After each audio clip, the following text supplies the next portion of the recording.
40대가 되면 자녀도 챙겨야 되고 부모님도 부양해야 될 뿐만 아니라 주택 관련 대출, 자동차 비용 등 나가야 될 비용들이 만만치가 않은데요. 이러는 와중에 노후 준비까지 해야 되는 게 지금 40대의 현실입니다. 오늘 영상에서는 40대에 시작하면 좋을 재테크와 이것들을 실천했을 때 월 수입이 고정적으로 얼마씩 들어올 수 있는지에 대해서 자세하게 알려드리겠습니다. 안녕하세요, 이주임입니다. 제가 최근에 충격적인 기사를 하나 보고 이 주제에 대해서 영상을 준비해봤는데요. 바로 우린 살려고 투자한다 2030 생존 재테크라는 제목으로 한경닷컴에서 나온 기사인데요. 20대면 이제 사회생활을 시작하는 나이인데 그때부터 벌써 노후 준비를 시작한다라고 하는 걸 보면 최근 불경기를 실감케 하는 내용입니다. 그럼 40대는 어떨까요? 제가 한쪽 편을 드는 건 아니지만 저는 오히려 40대가 노후 준비를 해야 되는 코어 세대가 아닌가 라고 생각이 드는데요. 은퇴 시기는 점점 다가오고 뉴스에서는 또 희망퇴직이라는 내용들도 번번치 않게 보입니다.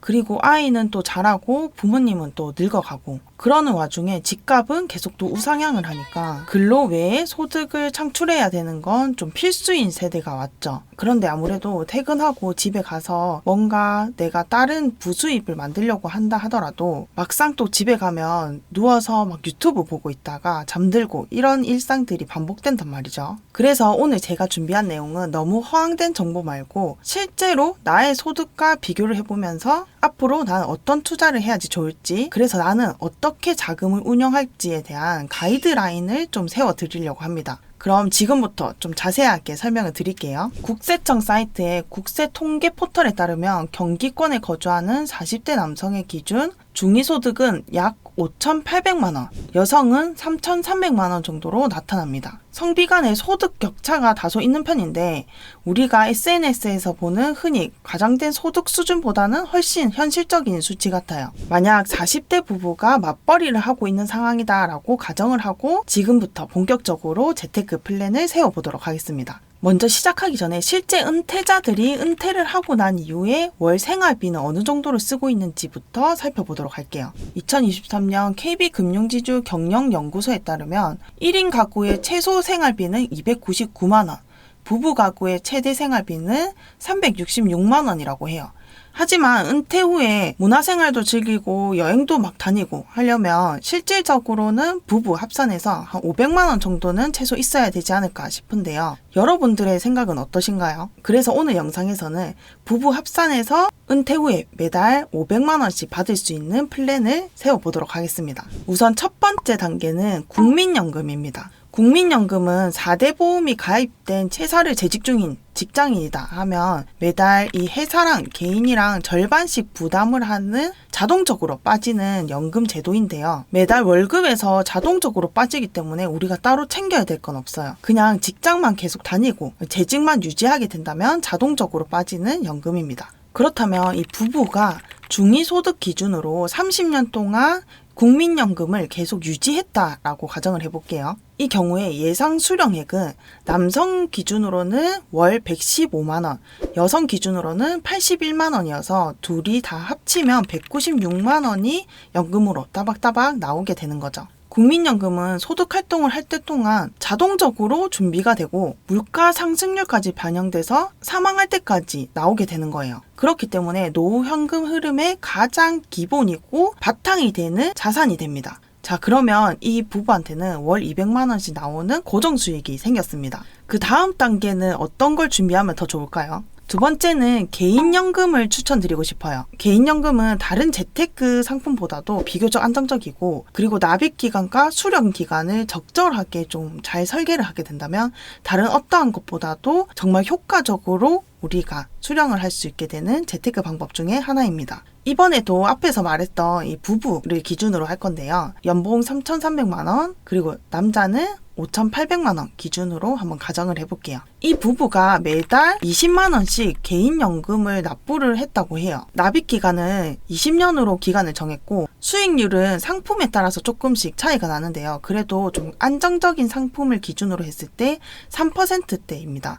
그래서 3%로 계산을 해볼게요. 그리고 수령 방식은 10년으로 했는데요. 왜 10년으로 설정을 했는지는 바로 뒤에서 설명을 해드릴게요. 이렇게 20년 동안 부부가 각각 20만 원씩 저축을 했다면 10년간 매달 각각 55만 2천 원씩 받을 수 있습니다. 그럼 부부 합산해서 월 110만 원이 되겠죠. 즉 앞에서 말씀드린 국민연금과 합산을 해보면 월 300만 원이 생기게 되는 거죠. 자, 이제 제가 개인연금 수령 기간을 10년 동안 설정을 한 이유에 대해서 설명을 드릴게요. 노후소득은 물론 꾸준하게 월 얼마씩 받는 것도 중요하지만 내가 갑작스럽게 목돈이 필요할 때가 있단 말이죠. 그때 쓸 수 있어야지 의미가 있다고 생각을 해요. 예를 들어서 이런 일이 없어야 되지만 나나 아니면 나의 배우자가 갑작스럽게 큰 병원비가 들 수도 있고요.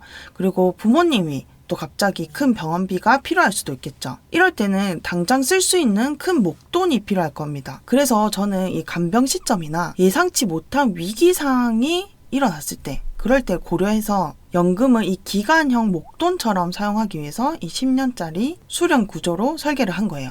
집중이 필요한 시점에 내가 선택적으로 소비를 할 수 있게끔 설계를 한 겁니다. 그리고 많은 분들이 국민연금과 더불어서 주택연금을 많이 선택하시는데요. 주택연금은 내가 살고 있는 이 집을 한국주택금융공사에 맡기는 거예요. 담보로 맡기고 평생 또는 일정 기간 동안 이 연금으로 받아 쓰는 겁니다. 살고 있는 동안은 내가 소유권을 그대로 가지고 있는 거예요.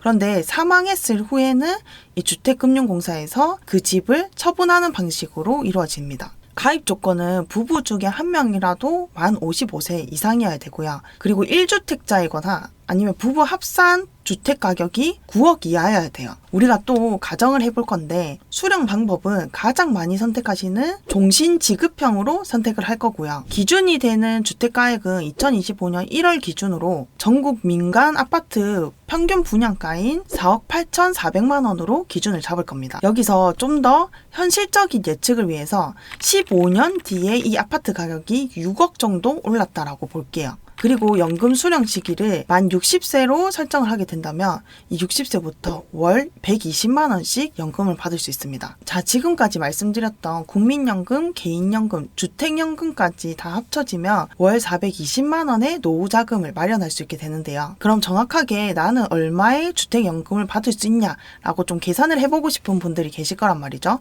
그런 분들은 한국주택금융공사 홈페이지에 들어가셔서 예상연금조회 서비스라고 검색을 해보세요. 그러면 이 사이트에서 내가 실제적으로 얼만큼 연금을 받을 수 있는지 계산을 해줍니다. 그리고 직업에 따라서도 또 추가적으로 연금을 받을 수 있는 분들이 계시겠죠.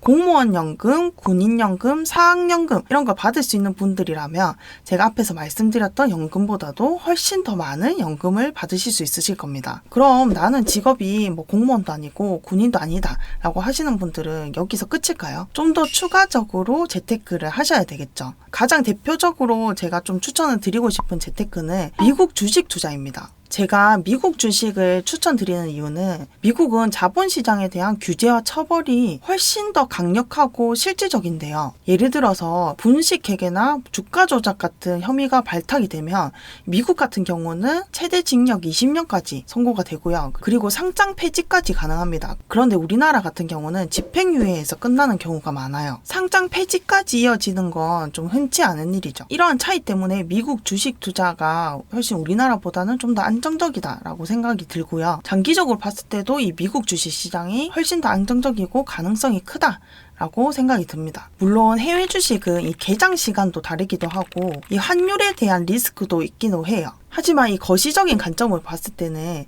미국 주식 투자가 좀 더 좋은 선택지가 될 수 있으실 겁니다. 지금 보여드리는 자료는 전 세계 주식 시장에서 시가총액 기준 상위 50개 기업을 정리한 자료인데요. 놀랍게도 이 중 무려 36개가 미국 기업, 즉 전체의 72%가 미국 기업입니다. 시가총액 기준으로 약 47조, 비중으로는 72.3%에 해당되는 압도적인 수치인 거죠. 이 표만 봐도 미국 기업들이 전 세계를 주도하고 있다라고 볼 수 있는 거죠. 그래서 이 시장의 투명성과 미래 성장 가능성까지 고려해 본다면 저는 미국 주식 투자가 가장 유력한 투자처 중에 하나다라고 생각을 하고 있어요. 그런데 많은 분들이 이렇게 또 질문을 주세요. 애플, 마이크로소프트, 테슬라 이런 유명한 기업들은 이미 많이 올랐기 때문에 지금 들어가도 되나요? 이렇게 물어보신단 말이죠. 그래서 저는 단일 주식이 아니라 ETF를 활용하고 있어요. ETF에 대해서 잘 모르시는 분들이 있으실 것 같아서 제가 간단하게 설명을 해드릴게요. Exchange Traded Fund의 약자로 여러 개 주식을 뭉쳐놓은 펀드라고 보시면 돼요. 쉽게 말씀드리면 다양한 기업들에 좀 분산 투자를 할 수 있는 상품인 거예요. 증권거래소에 상장이 되어 있어서 주식처럼 사고 팔 수도 있고요. 특정 기업이 폭락을 했다 하더라도 손실에 대해서 완화를 시켜줄 수 있는 상품이기 때문에 안정적인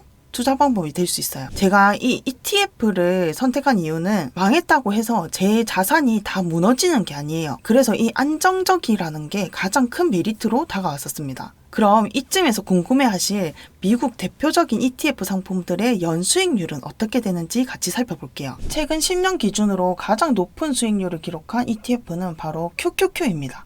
ETF 이름은 보통 투자 대상의 약자를 따서 만들어지는데요. QQQ는 나스닥에 상장된 빅테크 중심 100개 종목을 모아놓은 펀드입니다. 그 수익률이 무려 연평균 15%에 달하는 어마어마한 수익률을 기록하고 있어요. 이 외에도 SPY, 미국 대형주 500개랑 BTI, 미국 상장 전 종목 평균 수익률은 11%로 앞서 말씀드린 투자 상품 중에서 가장 높은 수익률을 기대할 수 있는 게 바로 ETF 투자입니다. 그럼 기존 월 수령액인 420만 원에서 월 80만 원을 더 받으려면 우리가 얼마를 더 투자를 해야 될까요? 이번에도 역시 가정이 필요합니다. 앞에서 우리가 상품을 고를 때는 안정성을 가장 중요시 했단 말이죠. 그런데 이번만큼은 좀 공격적으로 갈 거예요. ETF 배당률 8.4%와 4% 상품을 섞어서 하나로 월 80만 원 수령을 목표로 잡는다라고 하면 총 투자금은 얼마가 필요한지를 계산해 볼 건데요. 환율 1,300원 기준으로 ETF 고배당률 60%, 중배당률 40%로 약 13,000달러의 투자금이 필요합니다. 환화로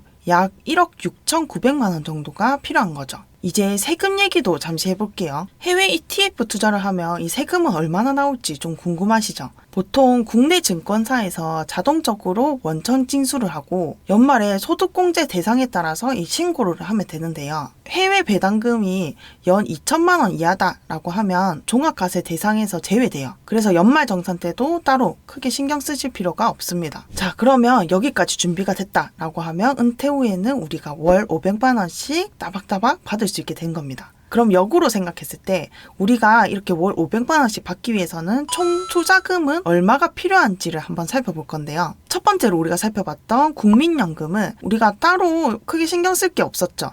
그냥 30년 동안 직장을 계속 다니기만 했으면 자동적으로 받을 수 있는 연금이었습니다. 그래서 따로 투자금이 없었어요. 그리고 두 번째, 개인연금 같은 경우는 부부 각각에 월 20만 원씩 20년을 넣었어야 됐어요. 그러면 다 합쳐서 9,600만 원이 됩니다. 세 번째는 주택연금이 시세 6억으로 우리가 계산을 했었는데 우리는 실제 투자금을 기준으로 계산을 한다면 평균 분양가인 4억 8천만 원으로 계산을 하게 됩니다. 마지막으로 미국 ETF를 월 80만 원씩 수령을 하겠다라고 하면 약 1억 7천만 원이 필요합니다. 이렇게 네 가지를 모두 다 더해보면 약 7억 4천만 원이 필요하게 되는데요. 여기서 가장 많은 비중을 차지하고 있는 게 역시 이 주택입니다. 아파트가 되겠죠. 그러면 이 주택연금이 가장 큰 비중을 차지하고 있는 건데 주택연금 같은 경우는 내가 처음에 산 금액이 있을 거예요. 그리고 나중에 주택연금을 받기 시작할 때 그때 아파트 시세가 있겠죠.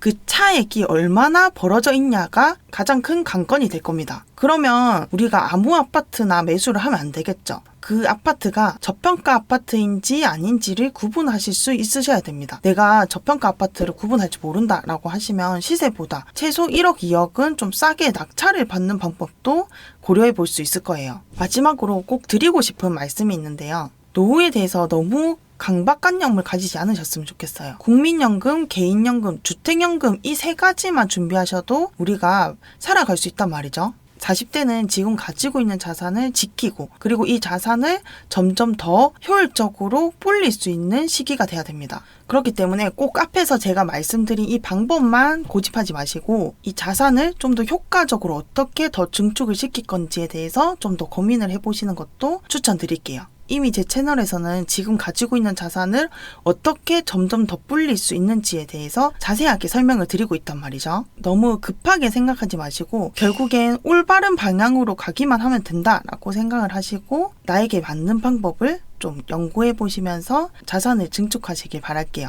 그러면 오늘 영상도 도움 되셨다면 구독과 좋아요 꼭 부탁드립니다.